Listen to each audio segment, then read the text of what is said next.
ओम नमः शिवाय।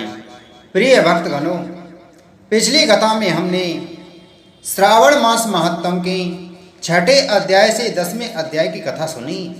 अब हम आगे की कथा में श्रावण मास महात्म के 11वें अध्याय से 15वें अध्याय की कथा का श्रवण करेंगे। श्रावण मास महात्म 11वां अध्याय। श्रावण महीने की प्रतिपदा तिथि सोमवार युक्त हो तो उस महीने में 5 सोमवार होंगे। ऐसे योग का रोटक व्रत नाम होगा। उस दिन प्राणी व्रत करें। यह 3.5 महीने का भी रोटक व्रत होता है। यह रोटक व्रत लक्ष्मी की वृद्धि करने वाला, संपूर्ण कामनाओं और सिद्धि को देने वाला होता है। हे मुनि, मैं उस विधान को कहूँगा, आप एकाग्र मन से सुने। श्रावण महीने के शुक्ल पक्ष में प्रतिपदा सोमवार के दिन सुबह उठकर ज्ञानी रोटक व्रत का संकल्प करें। हे सुरश्रेष्ठ, आज से मैं रोटक व्रत करूंगा। हे जगत गुरु, मुझ पर आप कृपा करें। यों संकल्प कर प्रतिदिन शिव का अर्चन करें। मुख्य रूप से रोटकों का नैवेद्य विशेष समर्पण करें। पुरुष आहार नाम से 5 रोटक ब्राह्मण को उनमें से दे दें। रोटक आप भोजन करें। 1 रोटक नैवेद्यार्थ शिव को सदा दें। जो 7 सागर के सहित भूमि दान करता है तो उसका जितना फल होता है वह इस व्रत के सविधि करने मात्र से प्राप्त कर लेता है। अतुल धनार्थी 5 साल तक इस व्रत को करें। उद्यापन में सोने के 2 रोटक बनावें। पहले रोज अधिवासन कर अन्य रोज सुबह शिव मंत्र द्वारा घी तथा सुंदर बिल पत्र से होम करें। हे तात, इस प्रकार व्रत करने पर सब कामना प्राप्त कर लेता है। हे सनत कुमार, अब द्वितीय का सो व्रत कहूँगा, जिसे श्रद्धा से करने वाला प्राणी लक्ष्मीवान तथा पुत्रवान हो जाता है। वह औदुंबर नामक व्रत सब पापों का नाश करने वाला है। ज्ञानी श्रावण महीने के आ जाने पर शुभ तिथि द्वितीया में सुबह संकल्प कर विधिवत व्रत करें। जो स्त्री पुरुष इस व्रत को करेंगे वे सब संपत्तियों के अधिकारी होंगे। इसमें साक्षात गूलर औदुंबर का अर्चन करें। गूलर ना मिल सके तो दीवार में गूलर वृक्ष के चित्र को बनाकर 4 नाम मंत्रों से अर्चन करें। हे औदुंबर, आपको नमस्कार है। हे हेम पुष्पक, आपको नमस्कार है। जंतु फल युक्त लाल अंड तोब्य सली युक्त आपको नमस्कार है। यों अर्चन कर उसमें शिव तथा शुक्र का अर्चन करें। गूलर के 33 फलों का 3 हिस्सा करें, जिनमें से 11 फल ब्राह्मण को तथा 11 फल देवता को दें और आप 11 फल ग्रहण कर भोजन करें। उस दिन अन्न का आहार ना करें। रात में शिव और शुक्र का अर्चन कर जागरण करें। हे तात, इस तरह 11 साल व्रत करें। साल समाप्ति पर उद्यापन करें। विधान के अनुसार ब्राह्मणों को भोजन करावें। हे वत्स, इस तरह व्रत करने से जो फल होता है उसको मैं कहता हूँ, सुनो। जैसे यह पेड़ बहुत जीव तथा फलों से युक्त है, वैसे ही साधक बहुत पुत्रों वाला हो तथा उसके वंश की वृद्धि हो जाती है। जैसे सोने के फूलों से युक्त पेड़ है, वैसे व्रती भी लक्ष्मीवान हो जाता है। अदावधि मैंने इस व्रत को किसी से नहीं प्रकाशित किया। गोपनीय से भी गोपनीय इस व्रत को आपसे कहा। इसमें संशय नहीं करना चाहिए। इस व्रत को भक्ति से करना चाहिए। श्रावण मास महात्म 12वां अध्याय। ईश्वर ने सनत कुमार से कहा, हे विद त्रजा, अब श्रावण महीने के शुक्ल पक्ष की तृतीया तिथि के शुभ स्वर्ण गौरी व्रत को कहूँगा। उस दिन सुबह स्नान नित्य कर्म कर संकल्प करें। 16 उपचार से पार्वती शंकर का अर्चन करें। प्रार्थना करें, हे देव, हे जगतपते, हे सुरसत्तम, मेरे द्वारा की हुई पूजा को आप स्वीकार करें।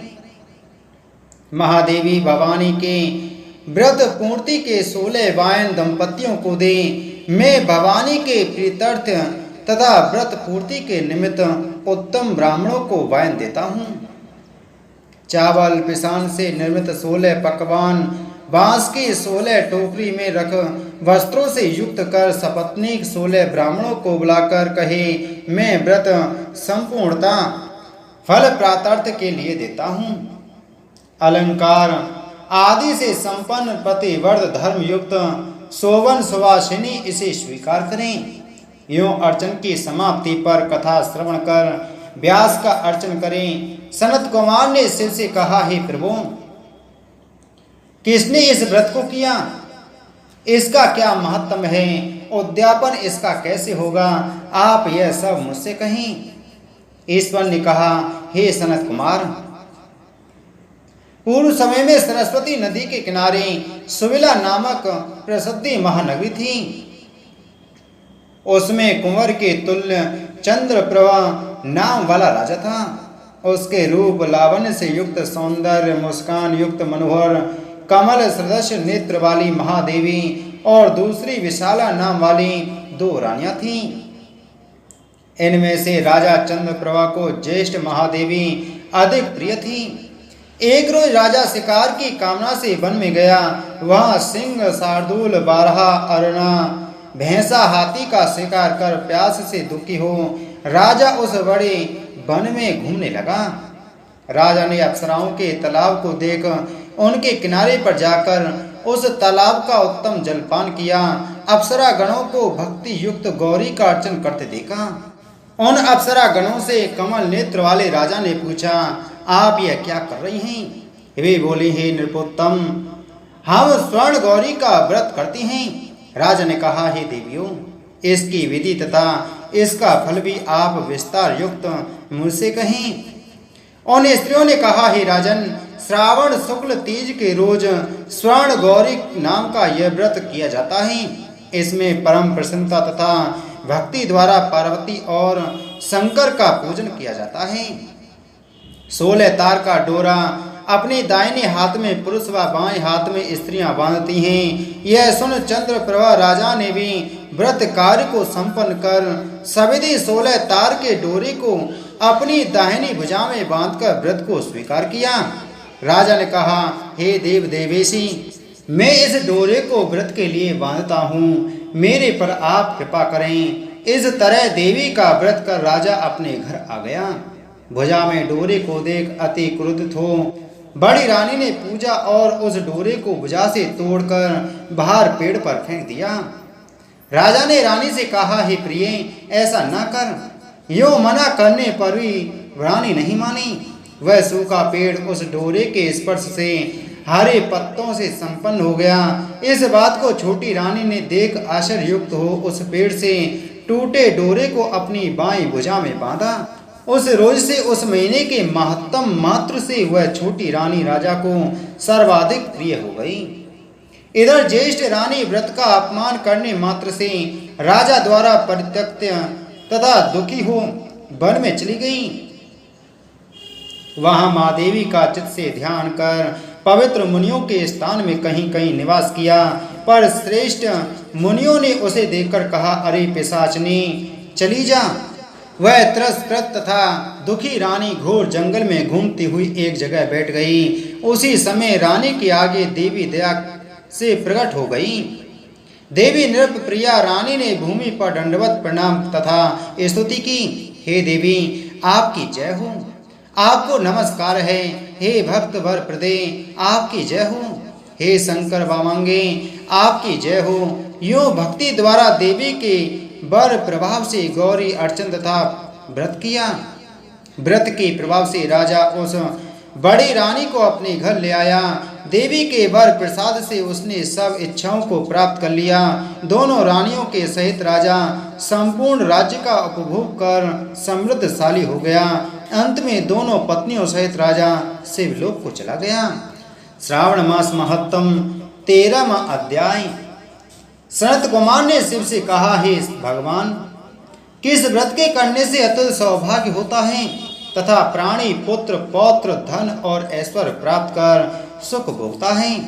हे ईश्वर, मुझे उन व्रतों में उत्तम व्रत को कहो। यह सुनकर ईश्वर ने सनत कुमार से कहा, हे सनत कुमार, त्रैलोक्य प्रसिद्ध दुर्गा गणपति नाम का व्रत है। इसे भगवती पार्वती ने श्रद्धा से किया था। श्रावण मास के शुक्ल पक्ष की पवित्र चतुर्थी के रोज पापों को नष्ट करने वाले इस व्रत को कर चतुर्थी के रोज एक दंत गज के तुल्य मुख वाले गणेश की प्रतिमा का निर्माण कराकर सिंहासन पर स्थापित करें। उस सिंहासन में हुआ बिछाकर तांबे के कलश पर स्थापित करें। लाल कपड़ा बिछाकर सर्वतोभद्र मंडल का निर्माण कर उस पर कलश स्थापित करें। लाल फूल तथा 5 पत्रों से पूजा करें।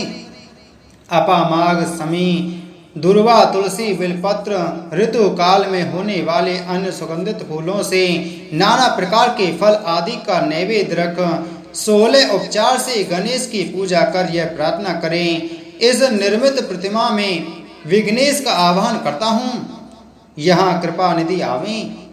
हे उमासुत, हे विश्वव्यापन, हे सनातन, आपको नमस्कार है। मेरे विघ्न की राशि को नाश करें। हे सूर्यपुंगव, स्नान के लिए सब तीर्थों का जल स्वीकार करें। सिंदूर केसर से रंगीन आपके लिए यह 2 वस्त्र दिए हैं। हे भगवान, आप स्वीकार करें, आपको नमस्कार है। लंबोदर देव, इस चंदन को आप स्वीकार करें। हे सुरश्रेष्ठ, लाल चंदन चर्चित मैंने भक्ति से इन अक्षतों को चढ़ाया है। हे सुरश्रेष्ठ, इसे आप स्वीकार करें। लोगों के अनुग्रह के लिए तथा दानवों के बाधार्थ स्कंद गुरु यह आपका अवतार है। हे भगवान, प्रसन्नता पूर्वक इस धूप को आप स्वीकार करें। गणना अथवा इस वैदिक मंत्र से लड्डू आदि तथा चतुर्वेद अन्नों को और खीर लड्डू आदि नैवेद्य कपूर तथा इलायची युक्त पान आदर से मुख में रखने के लिए दे रहा हूँ। हे गौरी पुत्र, हे गजानन, मेरा व्रत आपके प्रसाद से परिपूर्ण हो। इस तरह अपने विभव के विस्तार के अनुकूल विघ्नेश की पूजा कर सामग्री के सहित आचार्य के लिए गणाध्यक्ष की यह प्रार्थना करें। हे भगवान, आपकी वाणी से मेरा यह व्रत कर जो उद्यापन करता है वह अपने मन चाहे सब पदार्थों को प्राप्त कर लेता है और अंत में शंकर के पद को प्राप्त करता है। यदि इस व्रत को 3 साल तक करे तो सब सिद्धियों को प्राप्त कर लेता है। हे सनत कुमार, मैंने वह गुप्त दुर्गा गणपति व्रत आपसे कहा, यही उत्तमोत्तम है। इसे सुख की इच्छा बालों को करना चाहिए। श्रावण मास महत्तम 14वां अध्याय। ईश्वर ने सनत कुमार से कहा, हे महामुनि, श्रावण मास के शुक्ल पक्ष की पंचमी तिथि में जो करना चाहिए उसे मैं कहूँगा, उसे आप सुने। व्रत करने वाला एक बार चतुर्थी को भोजन कर पंचमी तिथि में नक्त व्रत कर सोने या चांदी का नाग निर्माण कर काठ या मिट्टी की 5 फनों युक्त नागदेव की प्रतिमा बनाकर पंचमी के रोज भक्ति द्वारा अर्चन करें। दरवाजे के दोनों ओर गोबर से फर्ण वाला सर्प बनाकर सविधि दधी तथा दूध से पूजा करें। करवेर, मालती, चमेली तथा चंपा के फूलों द्वारा रमणीय गंध, अक्षत, धूप और दीपक से पूजा करें। ब्राह्मणों को पवित्र घी के लड्डू और खीर का भोजन कराएं। अंततः वासुकी, शेष, पद्मनाभ, कंबल, करकोटक, अश्व, धृतराष्ट्र, शक, पाल, कालिय तथा तक्षक इन नागों को कुलाधिप की हल्दी और चंदन से दीवार पर लिखें तथा नाग माता कद्रु को भी लिखकर फूल आदि से पूजा करें। ज्ञानी जन नागदेवों का पूजन कर भरपूर घी चीनी सहित दूध पिलाएं। उस रोज लोहे की कढ़ाई में कोई चीज न बनावें। नैवेद्यार्थ भक्ति द्वारा गेहूं दूध का पायस बनाकर भुना चना, धान का लावा, भुना हुआ जौ नागों को दे और आप भी इन्हीं चीजों का भोजन करें। लड़कों को भी यही दें। इस दिन लड़कों को ये चीजें देने मात्र से दांत मजबूत हो जाते हैं। हे विप्र, और भी सुनो। हे महामुनि, संसार के जीवों के कल्याणार्थ में आपसे कुछ कहूँगा, उसे सुनो। हे वत्स, सर्प के दर्शन मात्र से मनुष्य की अधोगति होती है। तमोगुणी ही सर्प होता है, इसमें संशय नहीं है। पूर्व विधि के द्वारा एक भुक्त आदि का नियम करें। पूजा कर इस तरह 12 महीनों की शुक्ल पक्ष पंचमी के रोज व्रत करें। साल की समाप्ति पर शुक्ल पक्ष पंचमी के रोज फिर पूजा आदि करें। नागों को भोजन के उद्देश्य से ब्राह्मणों तथा सन्यासियों को भोजन करा दें। जो प्राणी धन की कृपणता त्याग कर नाग पंचमी का व्रत तथा अर्चन करता है, उस प्राणी के हितार्थ सब नागों के स्वामी शेष एवं वासुकी नाग भगवान हरि से सदा शिव से हाथ जोड़कर प्रार्थना करते हैं। शेष और वासुकी की प्रार्थना द्वारा शिव और भगवान विष्णु प्रसन्न होकर उस जीव की सब कामनाओं को परिपूर्ण करते हैं। यह जीव नागलोक में अनेक तरह के भोगों को भोगने के बाद में वैकुंठ लोक या शोभायमान कैलाश में जाकर शिव या विष्णु का गण होकर परमानंद का भागी हो जाता है।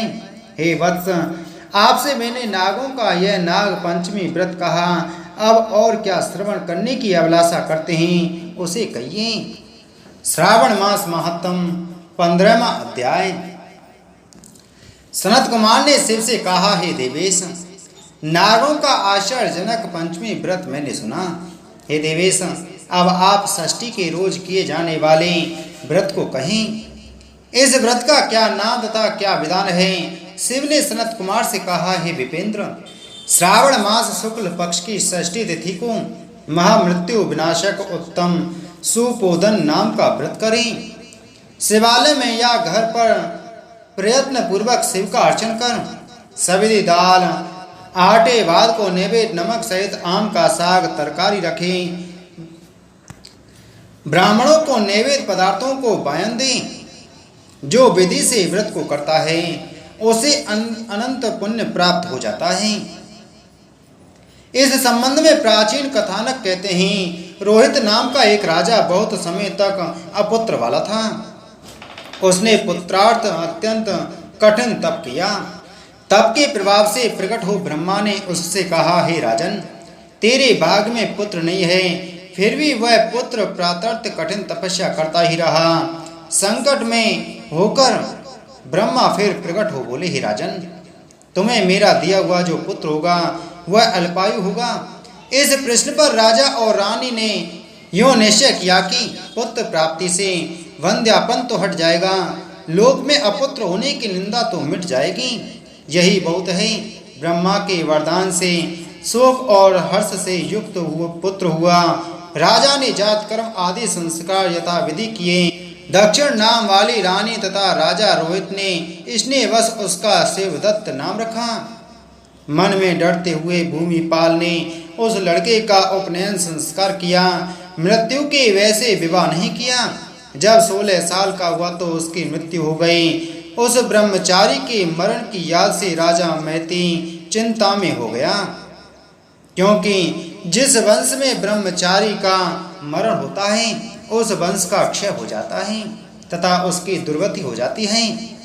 सनत कुमार जी ने शिव से कहा, हे देवदेव जगन्नाथ, क्या इसका कोई उपाय नहीं? यदि कोई उपाय हो तो मुझसे कहें, जिसे करने से दोष की शांति हो। ईश्वर ने सनत कुमार से कहा, हे सनत कुमार, यदि स्नातक या ब्रह्मचारी आदि हो तो अर्क विधि से विवाह संयोग कर पेड़ तथा ब्रह्मचारी को मिलाकर देश काल गोत्र नाम को कहें।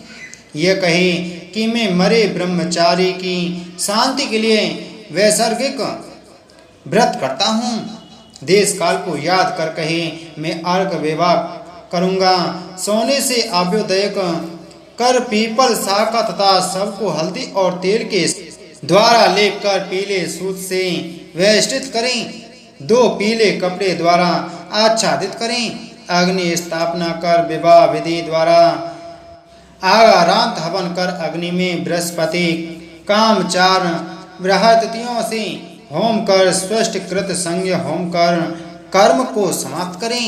यथाविधि पीपल की डाल तथा मत सबको जला दें। मरण योग्य हो तो उसके लिए इस व्रत को 6 माह तक करें। ईश्वर ने सनत कुमार से कहा, हे विपेंद्र, राजा ने ब्राह्मणों से इस विधि को श्रवण कर अपने मन में विचार किया कि यह अम्युक्तः अर्घ विवाह मुझे उत्तम नहीं लगा। विवाह ही मुख्य होना उचित है, जिससे मेरे जीव के वास्ते कोई बालका नहीं देता।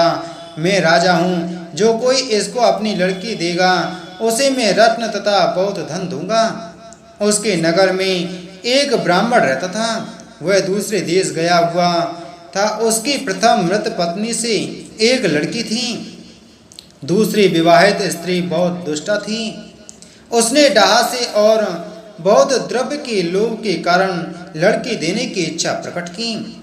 उसने 1,00,000 रुपया लेकर 10 साल की उस दीन वाला को मरे हुए राजा के लड़के के वास्ते दे दिया। उस बाला को लेकर वे सब नदी के किनारे शमशान में गए। वहां उस सब के साथ बाला का विवाह किया। मनुष्य लोग विधि पूर्वक सबके साथ संबंध कराकर जलाने को तैयार हुए। तब बाला ने कहा कि आप ऐसा क्यों कर रहे हैं? बाला की ऐसी वाणी को श्रवण कर वे सब दुखित हो बोले, ये तेरा स्वामी है, इसकी देह को जला रहे हैं। यूं सुन बाल स्वभाव से डरती हुई वह रोने लगी और कहने लगी, आप मेरे स्वामी को क्यों जलाते हैं? मैं जलाने नहीं दूंगी। सब लोग जाएं, अकेली मैं यहाँ रहूंगी। बालिका का ऐसी हट देखकर सब करुणा से आद्रचित हो चले गए। जो प्रारब्धवादी वृद्ध लोग थे उन्होंने कहा, अहो अत्यंत कष्ट है, किसी का भावी कर्म नहीं जान सकते। दीन संरक्षण दयालु भगवान क्या करेंगे? निराश है, यह कन्या सापत्न्य भाव द्वारा दूसरी सौतेली माता से बेची गई है। अतः कदाचित देव रक्षक हों, तभी इस बालिका को तथा इस मरे हुए राजकुमार को हमें जलाना नहीं चाहिए। यदि आप सबको हमारी बात अच्छी लगती हो तो हम यहाँ से घर चलें। ऐसा विचार कर सब अपने अपने घर लौट गए। वह भय विवल हो अकेली बालिका शिव और पार्वती की याद करती हुई, बाल स्वभाव से ना जानती हुई कि यह क्या है, यूं कह विवल हुई। उसकी याद मात्र से करुणा पर पूर्ण सर्वज्ञ पार्वती और शंकर जल्दी वहां आए। तेज पुंज वृषभ पर सवार हुए शंकर पार्वती को देखकर उसने प्रणाम किया, पर ये देवता हैं ऐसा उसको ज्ञान न था। उनके आ जाने से उसे बहुत आश्वासन हुआ तथा उसने उनसे बोली, क्या मेरे स्वामी उठेंगे या नहीं? उसके बाल भाव तथा दया से आर्द्र शंकर पार्वती ने कहा, हे बाले, तेरी माता ने सुपोदन नाम का व्रत किया था। तिल तथा जल लेकर उसके फल को संकल्प कर अपने स्वामी को दे दे तथा मरे हुए पति से कहा कि जो मेरी माँ ने सुपोदन नामक व्रत किया था उसके प्रभाव से मेरा पति उठ जाए। उसने शंकर और पार्वती के कथानुसार किया। सुपोदन नामक व्रत के प्रभाव से शिवदत्त उठ गया। शंकर और पार्वती ने उस बाला को व्रतोपदेश देकर अंतर्ध्यान हो गई। श्री शंकर के जाने पर शिवदत्त ने उसी कन्या से पूछा, तुम कौन हो? मैं कैसे यहाँ आया? कन्या ने शिवदत्त से सारी कथा कह दी और इस प्रकार रात भी व्यतीत हो गई। सुबह हो जाने पर नदी के किनारे आए हुए प्राणियों ने राजा से सारी कथा कही। हे राजन, आपके पुत्र और पुत्र वधू नदी के किनारे हैं। प्रामाणिक विश्वसनीय मनुष्यों से इस वार्ता को श्रवण कर अत्यंत प्रसन्न हो नगाड़ा बजवाता हुआ नदी के किनारे पर आया। सभी ने राजा की प्रसन्न होकर स्तुति की, हे राजा, आपका मरा लड़का फिर कालगृह से लौट आया। राजा ने पुत्र वधू की प्रशंसा की और कहा, मेरी स्तुति क्यों कर रहे हैं? मैं महान मंदभागी अधम हूँ। मेरी यह पुत्र वधू सुगवा धन्य है। इसके सजीव पुण्य से यह मेरा लड़का जी उठा है। यूं राजा ने पुत्र वधू की स्तुति की तथा उत्तम ध्वजों के दान द्वारा अर्चन किया। मरे को गांव से बाहर कर जीवित हो जाने पर गांव में प्रवेश करने के निमित्त ब्राह्मण के कहने विधान से शांति की। हे वत्स, मैंने तुमसे सुपोदन नामक व्रत को कहा, इसे 5 साल करने के बाद उद्यापन करें। शंकर पार्वती का रोज अर्चन कर चरु तथा आम के पत्तों से सुबह होम करें। पूर्व विधान से व्रत में नैवेद्य तथा वायन दें। इस तरह व्रत करने मात्र से प्राणी चिरायु पुत्र प्राप्त कर अंत में शिवपुर को जाता है। इति श्री श्रावण मास महत्तम 15वां अध्याय संपूर्ण।